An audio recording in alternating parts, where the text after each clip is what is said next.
try to keep this short before we open. A little quick note on travel teams. Okay, we have a ton of student athletes that are on travel teams, and maybe this message goes out more to the travel team director or president or their coaches. The majority of people that you'll have that are on travel teams, for the most part, they're actually looking to play in college. And so you're there preparing them skill-wise, and hopefully it's specialized training and not some of the generic stuff that I hear coming back from our athletes. Hopefully it's specialized training, because that's what they're signing on for.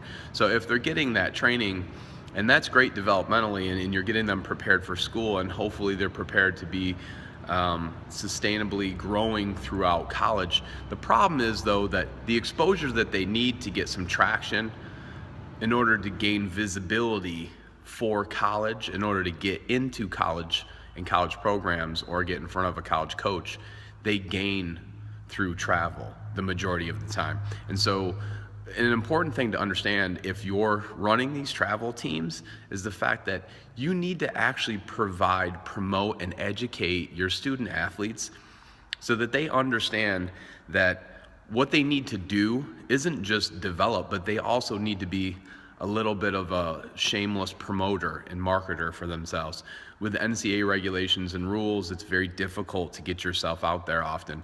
So it's an everyday process of putting yourself out there in front of coaches and calling and emailing and texting and not being annoying, but at the same time, like, you have to keep up a steady rhythm and a pace and put yourself out there, because it isn't until a certain point that they can actually talk with you anyway. But again, back to the travel team. The travel team really needs to be on the forefront of the education for these student athletes. Otherwise, how do you expect to be successful? You're traveling all over the country. The majority of your athletes are playing out of position to where they'll play in college. It's important to make sure that they have some sit downs with at least some college coaches that you know, and make sure that they get that feedback from the coach to understand where they are and where they project in college.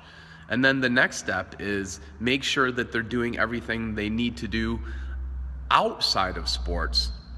They need to make sure that their GPA is where it should be, in line with whatever schools they're looking at, their SATs, the volunteerism, community work, community service, things like that.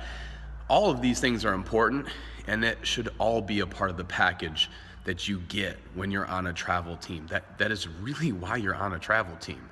I mean, if you're in the travel team business, I hope you're paying attention, because if you're not, the person who comes along that actually gets this, they're gonna probably take the majority of your athletes, because once somebody sees that somebody else had success with that program, they're gonna be on board.